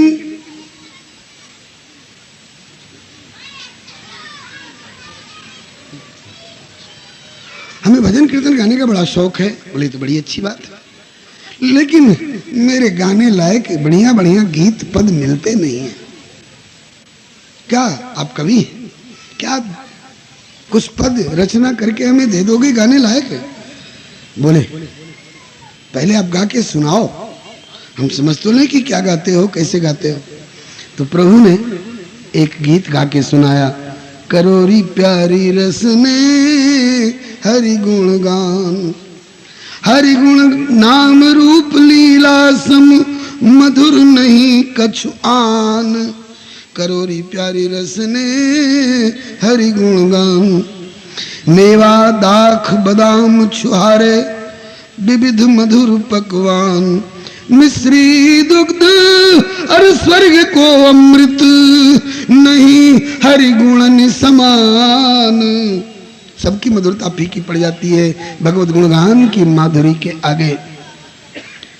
नस्वर पंच विषय प्रापंचिक इनमें भी कुछ लोग रस लेते हैं, लेकिन ये कैसे हैं? बोले कि नस्वर पंच विषय प्रापंचिक, ये पतनोन्मुख पहचान, ये पतन की ओर ले जाने वाले हैं। नारायण प्रभु गुण निमधुरता, ये तो नित नूतन अधिकान, करोरी प्यारे रसने हरि गुणगान। गोस्वामी जी बहुत प्रसन्न हुए। क्या कहना, प्रभु गा रहे हैं। वाल्मीकि रामायण में वर्णन आया है प्रभु के गुणों में। गांधर्वे च, गांधर्वे माने गंधर्व विद्या, गायन कला में। गांधर्वे च भुवि श्रेष्ठ बभूव भरताग्रज, भरत जी के बड़े भैया श्री राम जी उन दिनों में इस भूलोक में सर्वश्रेष्ठ संगीतज्ञ गायक थे कहने में ढिठाई हो रही है। भक्तों के यहाँ ठाकुर जी की लीला में अतीत कालीन क्रिया का प्रयोग नहीं हुआ करता। कन्हैया जी गाय चराया करते थे? नहीं, कन्हैया जी अब भी गाय चराया करते हैं। कन्हैया जी बंसी बजाया करते थे? नहीं, कन्हैया जी अभी बंसी बजाया करते हैं। अयोध्या में अभी भी, चित्रकूट में अब भी, चित्रकूट सब दिन बसत प्रभु सिय लखन समेत, राम नाम जप जाप कहीं तुलसी अभिमत देत। अस्तु। तो बहुत प्रसन्नता हुई गोस्वामी जी को। बहुत अच्छा गाते हैं आप, मैं जरूर आपको पद रचना करके दूंगा। कहा कि कम से कम 4 पद रोज, कहा कि कर दी लिखा पढ़ी, 4 पद रोज दिया करूंगा। 4 पद की रचना नित्य होने लग गई। और गोस्वामी जी ने भी एक शर्त लगाई, लालच हो गया सुनने का ना, बढ़िया गाते हैं, तो कहा कि हम 4 पद नित्य लिख करके दिया करेंगे नवीन, किंतु शर्त होगी कि आज जो हम दे रहे हैं कल चारों याद करके आप आकर के सुनाएंगे, तब अगले दिन का 4 पद आपको मिलेगा। बोले कि ठीक है। अब इत तुलसी पद गीत बनावे, बालक नित्य कंठ करि गावे, एहि विधि बीत गयो कछु काला, तो प्रगट भय अंजनी के लाला। बहुत दिन बीत गए, बहुत सारे पदों की रचना हो गई। एक दिन गोस्वामी जी को किसी काम में उलझ जाना पड़ा, 4 पद आगे वाले नहीं लिख पाए। तो बालक भगवान ने आके दावा कर दिया, लाइए बाबा आज के 4 पद। बोले भैया मैं कुछ काम में उलझ गया था, आज नहीं लिख पाया हूँ। बोले ये वादा खिलाफी का काम ठीक नहीं, और ऐसे जाऊंगा नहीं, भले चाहे मुझे आज दिन भर बैठना पड़े, पद लेकर के ही जाऊंगा। बड़े प्रेमी हो भैया। कहा कि जो भी समझो, ठीक बैठिए लिखता हूँ। 4 पद लिखवाए, लेके गए, और इनके जाते ही प्रगट भय अंजनी के लाला, और पूछ बैठे। वो जो 4 पद रोज आपसे लिखवा रहे हैं और अगले दिन गा के सुना रहे हैं, उन्हें आपने पहचाना? गुरुदेव मैंने तो समझा कि इसी गांव के रहने वाले कोई बालक हैं। अरे कहा कि रघुनाथ जी थे, इतने दिन तक आपके सन्मुख आते रहे, पद रचना कराते रहे, और उन्होंने मुझको, ये प्रभु के फरमाइशी गीत हैं, अब इन गीतों को एक जगह संग्रह कर लो और लीला क्रम से पुस्तक का आकार दो। उस ग्रंथ का नाम होगा श्री राम गीतावली। अब गीतावली नाम से गोस्वामी जी के 12 महाकाव्यों में प्रख्यात है। मानस से भी पहले की रचना है। ऐसा गोस्वामी जी के समकालीन संत कवि बाबा श्री बेणी माधव दास जी महाराज ने अपने मूल गोसाई चरित्र में उल्लेख किया है। उसी के आधार पर निवेदन किया जा रहा है। आइए, इसके बाद वहां से चल करके काशी आए, और काशी में आकर के सोचा कि भूमिका यहाँ पहले तैयार कर लें, और फिर अयोध्या में मुहूर्त पर चल करके करूंगा। तो काशी में संस्कृत माँ ही लिखन लगे, और उस भाषा का भी सम्मान होना चाहिए। संस्कृत माँ ही लिखन लगे, काशी नगरी आए, दिन भर लिखत सुरात में शिव जी लेत चुराए, सियावर रामचंद्र की जय। शंकर जी छिपा लेते, गोस्वामी जी लिख के सोते और ये उनके सिरहाने से खींच लेते, छिपा देते। गोस्वामी जी को आश्चर्य होता कि कल का लेख आज सवेरे जगने पर गायब कैसे हो गया। दूसरे दिन फिर लिखे, दूसरे दिन का भी लेख अगले दिन सवेरे तक गायब। यही विधि लिखत चुरावत बीत गए दिन 7। अंत में तुलसी को सपना दिए शंभु 8वीं रात। 8वीं रात को भगवान भोलेनाथ ने स्वप्न दिया। बाबा बेणी माधवदास जी की मूल पंक्ति सुना दूं,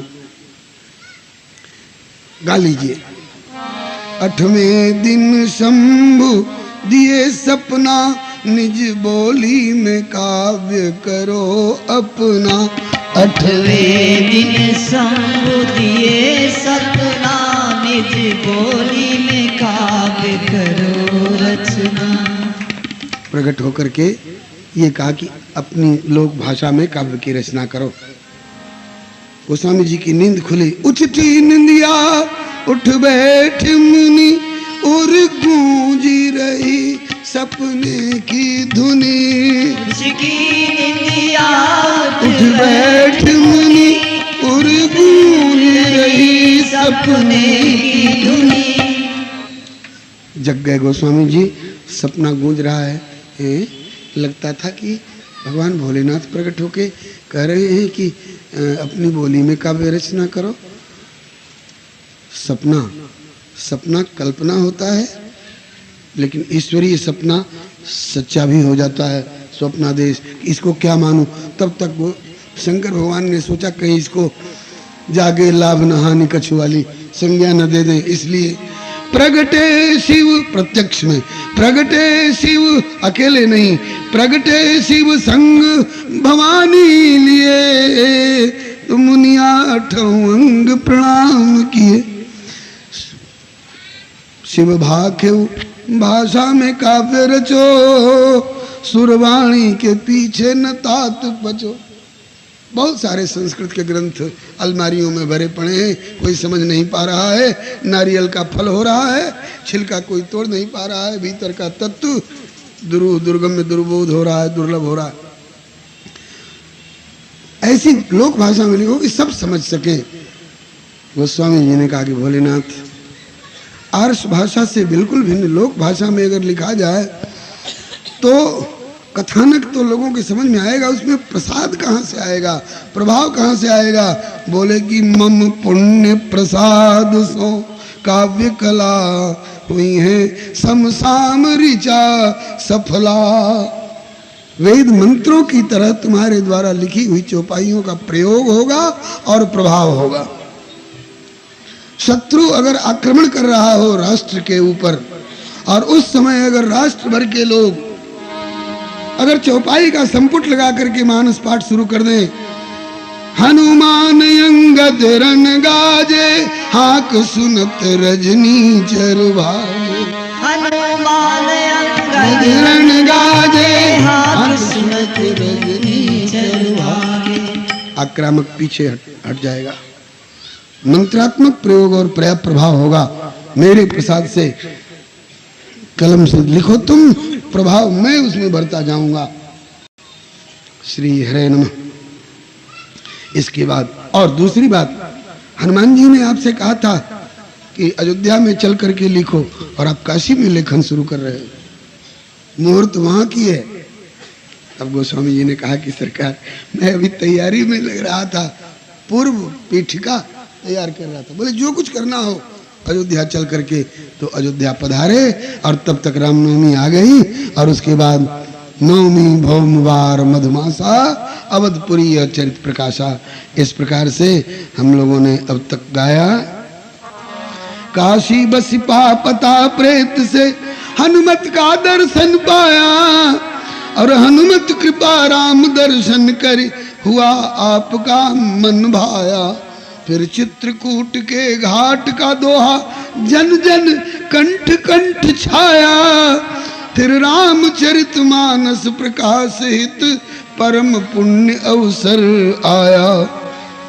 और शिव कृपा पुरस्सर, शिव कृपा पुरस्सर मेरी रचना है, मेरी रचना है, मेरा आविष्कार है, मेरा शोध प्रबंध है, मैं रिसर्च स्कॉलर हूं। तुलसी की 2 चौपाई पर कोई 10 पन्ना लिख देता है, रिसर्च स्कॉलर होने का दावा करता है, और इतना बड़ा प्रसाद ग्रंथ दे करके तुलसीदास बाबा ने मानस का कभी भी अपने को स्वीकारा नहीं है। रचयिता मैं नहीं हूं, रचयिता तो मेरे गुरुदेव भोलेनाथ, रचि महेश निज मानस राख। तो फिर आप कौन है? बोले कि मैं उसका उनकी आज्ञा से, उनके प्रसाद से अनुवादक मात्र हूं,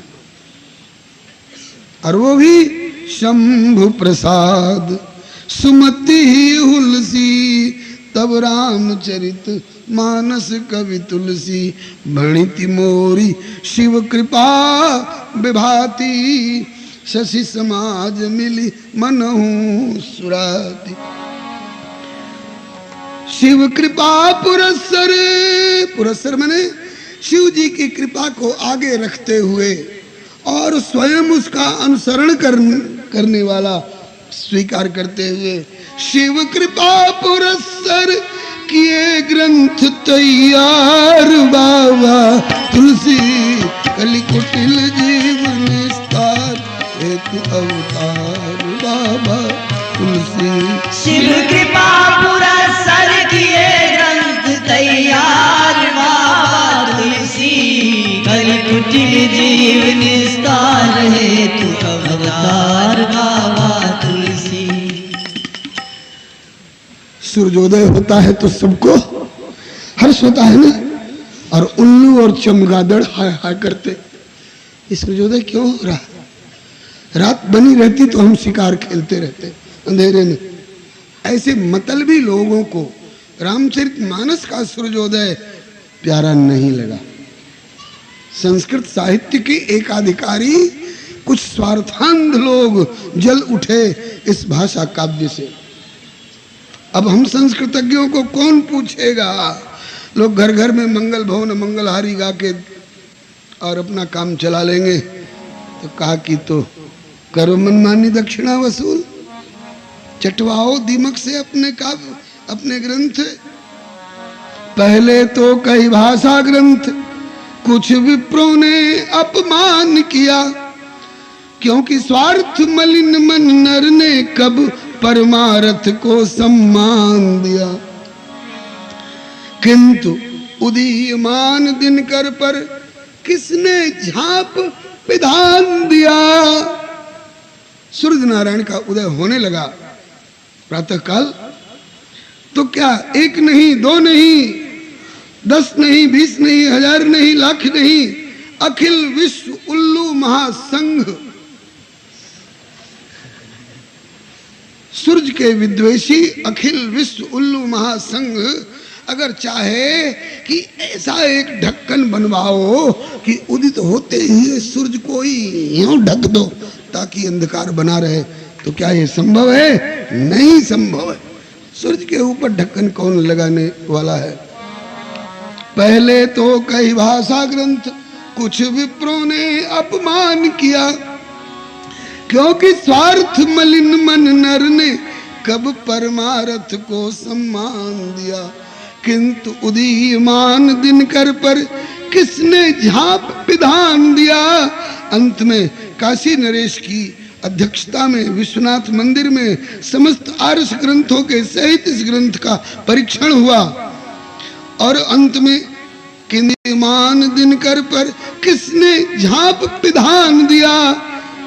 सत्यम शिवम सुंदरम लिखकर शिव ने ग्रंथ प्रमाण किया। बाबा भोलेनाथ के मंदिर में ग्रंथ का परीक्षण हुआ। भगवान भोलेनाथ ने रामचरितमानस को सबके ऊपर रखा और अपने कलम से उनका त्रिशूल ही उनका कलम है। सत्यम शिवम सुंदरम लिख करके शिव ने ग्रंथ प्रमाण किया। फिर क्या था? फिर तो दिग दिगंत में गूंजी जय जयकार बाबा तुलसी, कल कुटिल जीव निस्तार हेतु अवतार बाबा तुलसी। फिर दिग दिगंत में गूंजी जय जय जयकार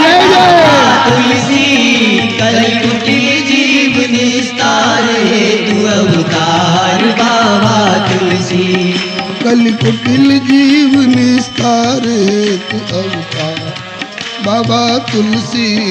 कली कुटिल जीव निस्तार हेतु अवतार बाबा तुलसी। काशी के वे तथा कथित विद्वेषी विद्वान मुंह की खाए मानस का और सितारा बुलंद हो गया और प्रचार में आया ग्रंथ है। भगवान भोलेनाथ ने इस पर सत्यम लिखा, मतलब मानस में जो है वो असत्य नहीं है, सत्यम है। असत्यम ही नहीं है, शिवम भी है। शिवम माने कल्याण कारकम, और केवल सत्यम और शिवम ही नहीं है। हाँ, सत्य कभी कभी कटु भी होता है, लेकिन ये शिवम और सुंदरम भी है, मनोभिरामम भी है। बहुत सारी वस्तुएं ऐसी होती हैं जो श्रेय होती हैं लेकिन प्रेय नहीं होती। बहुत सारी वस्तुएं ऐसी होती हैं जो प्रेय होती हैं किंतु श्रेय नहीं होती हैं। दो उदाहरण बता दूं। बुखार चढ़ा हुआ है 105 डिग्री, मुंह का स्वाद बिगड़ गया है और रोगी कहता है कि डॉक्टर साहब मन हिचपिचाया हुआ है, अगर कहिए तो थोड़ा आम का अचार खा ले, तबीयत खुश हो जाएगी। और डॉक्टर साहब कह दे खा लो बेटा कोई बात नहीं। उस समय में आम का अचार प्रेय तो हो सकता है लेकिन श्रेय कल्याण कारक नहीं होगा, बीमारी को बढ़ा करके मार डालेगा। तो बुखार में अचार प्रेय हो सकता है, प्रिय हो सकता है, श्रेय कल्याण कारक नहीं होगा। और ठीक इसके विपरीत चिरायता का काढ़ा, क्विनाइन का मिक्सचर, अरे राम राम, पी ले बेटा। अरे मैया बहुत कड़वा लग रहा है, नहीं पिया जाता बेटा, आंख मीच के पी ले, अभी कड़वा लग रहा होगा लेकिन तेरा कल्याण हो जाएगा, बुखार उतर जाएगा। बुरे लगत सिख के वचन किंतु ये विचारो आप, कड़वी भेषज बिन पिए मिटे न ज्वर की ताप। तो ज्वर की हालत में अचार प्रेय है, श्रेय नहीं है। और क्विनाइन का मिक्सचर अथवा चिरायते का काढ़ा प्रेय नहीं है, प्रिय नहीं लगता लेकिन श्रेय है। एक श्रेय है तो प्रेय नहीं और दूसरा प्रेय है तो श्रेय नहीं, लेकिन रामचरितमानस श्रेय भी है और प्रेय भी है, सत्यम भी है, शिवम भी है और सुंदरम भी है। फिर तो क्या कहना। अब तो रामचरितमानस जग के न केवल बिहार, उत्तर प्रदेश, मध्य प्रदेश और न केवल भारत बल्कि रामचरितमानस जग के कोने कोने में व्याप्त हुआ। रामचरितमानस जग के कोने कोने में व्याप्त हुआ। अवगाहन करके जिसमें, अवगाहन माने गोता,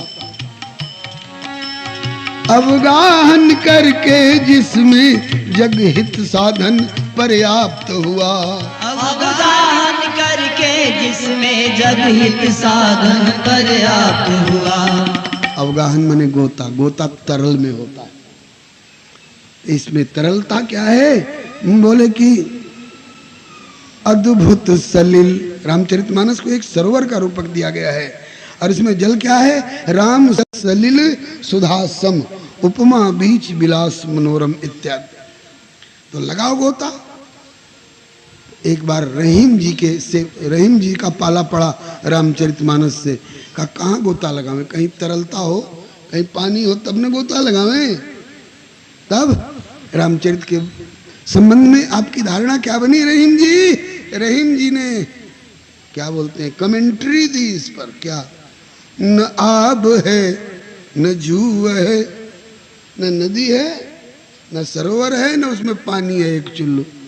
तो बोले न आब है न जू है, झूठा गुमान है। अरे तब तो इनने मानस की निंदा कर दी। बोले ना अगली पंक्ति देखिए क्या कहती है, न आब है न जू है झूठा गुमान है, मगर उस बेनिशान से मिलने का बेशक निशान है। उस बेनिशान से मिलने का बेशक निशान है।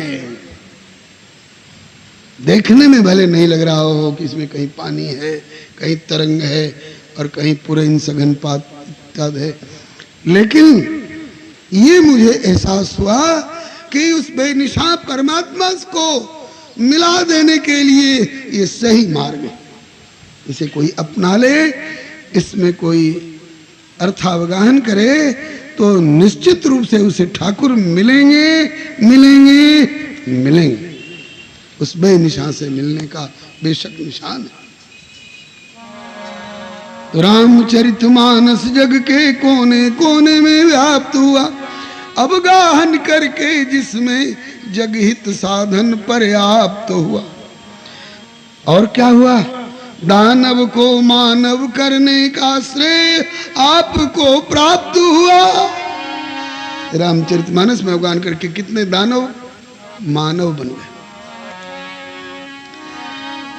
दानव को मानव करने का श्रेय आपको प्राप्त हुआ, और जो अनुगत हुए आपके उनका भव भय सकल समाप्त हुआ। और क्या हुआ, और सुलभ हुआ जग जीवत ही। जीवित रह करके मरने के बाद स्वर्ग मिलता होगा औरों को, मरने के बाद मोक्ष मिलता होगा औरों को, लेकिन गोस्वामी जी के और मानस के अनुगतों को। और सुलभ हुआ जग जीवत ही फल चार बाबा तुलसी दिल जीवन तार है तू अवतार बाबा तुलसी। और सुलभ हुआ जग जीवत ही फल चार बाबा तुलसी। कल कुटिल जीव निस्तार है तू अवतार बाबा तुलसी। कल कुटिल जीव निस्तार है तू अवतार बाबा तुलसी। कल कुटिल जीव निस्तार है तू अवतार बाबा तुलसी। इसके बाद अभी भी वे काशी के तथाकथित विद्वेषी विद्वान ब्राह्मण लोग चुप नहीं बैठे। उन दिनों के अद्वैत वेदांती सम्राट श्रीपाद मधुसूदन सरस्वती गोस्वामी को उभाड़ा। वे अद्वैत वेदांती सम्राट थे। उस समय के देश और विदेश में जितने अद्वैत वेदांती थे, अहम ब्रह्मास्मि तत्त्वमसि सर्वम खल्विदम ब्रह्म नेह नास्ति किंचन इत्यादि वैदिक महावाक्यों का पठन पाठन अनुसंधान अनुशीलन मनन और अनुभव करने वाले महानुभाव थे। और उन सब में शिरोमणि उनके प्राध्यापक प्राचार्य थे श्री मधुसूदन सरस्वती गोस्वामी। अद्वैत भी थी पथिकै रूपास्या स्वराज्य अहम ब्रह्मास्मि स्वराज्य सिंहासन लब्ध दीक्षा सठे न केनापि वयम हठे न दासी कृता गोप बधु विटे न। ये अभी नौबत नहीं आई थी, अभी वे अद्वैत वेदांती सम्राट कहलाते थे। और उन्होंने अद्वैत सिद्धि नाम का ग्रंथ भी लेखन किया था। और काशी के तथाकथित विद्वेषी विद्वान ब्राह्मणों ने सोचा कि काशी नरेश के आगे तो हम लोगों की दाल नहीं गली, हम लोगों की चाल नहीं चली, बल्कि और शंकर जी ने सत्यम शिवम सुंदरम लिखकर ग्रंथ को उत्कृष्ट साबित कर दिया। अब इस ग्रंथ को मटिया मेट करने के लिए हम लोग मधुसूदन सरस्वती को उभाड़े। आप कहते हो कि अहम ब्रह्मास्मि, और तुलसी कह रहा है कि सेवक सेव्य भाव बिनु भवन तरिय और गारी। आपके अद्वैत मत का खंडन कर रहा है, आप उसके ग्रंथ का खंडन करिए। श्री मधुसूदन सरस्वती गोस्वामी जी संत हृदय निष्पक्ष महानुभाव थे। उनने कहा कि बिना देखे न खंडन का आश्वासन दूंगा न मंडन का आश्वासन दूंगा। यदि श्रुति सम्मत सिद्धांत होगा तो मंडित करूंगा, और अगर कोई अनाप शनाप गलत बात प्रचार कर रहा होगा ग्रंथ के माध्यम से तो खंडन भी कर सकता हूं। एक बार कहा कि एक बार देखिए, कहा कि देखूंगा। ग्रंथ मंगाया, मधुसूदन सरस्वती स्वामी के ढिग जाए, द्विज विद्वेषी नगर के कहन लगे परिपाय। रामचरितमानस तुलसी कृत यदि जग में आदर पावे, तो यतिवर तब अद्वैतवाद पुन मिट्टी में मिल जावे। या ते अब ही सावधान हो तुलसी की कृति खंडे, भाषा ग्रंथ है ये बतला कर और वेद पुराण निमंडे। मधुसूदन सरस्वती स्वामी कह विचारी मन माही, बिन देखे खंडन मंडन की बात सोची हो नाही। जो श्रुति शास्त्र विरुद्ध होए तो एक एक करी खंडो, और श्रुति सम्मत सिद्धांत होए तो अनुमोदन करी मंडो। बोले ठीक है, एक बार देखिए। ग्रंथ मंगाया श्रीमद सूदन सरस्वती गोस्वामी जी ने। उन दिनों के अपर विश्वनाथ माने जाते थे सरस्वती जी। ग्रंथ मंगाया, गोस्वामी जी ने सहर्ष ग्रंथ भेज दिया उनके यहाँ। और जब देखने लग गए तो उसमें उन्होंने देखा कि सगु नहीं अगु नहीं, नहीं कछु भेदा। सगु नहीं अगु नहीं, नहीं कछु भेदा। वारी बीच इव गावे वेदा, वारी बीच इव गावे वेदा।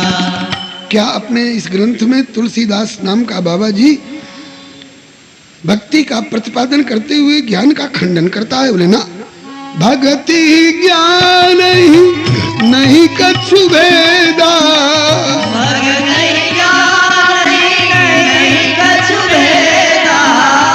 उभय हरहि भव संभव खेदा। उभय हरहि भव संभव खेदा। क्या सत्य और अहिंसा का खंडन करता है?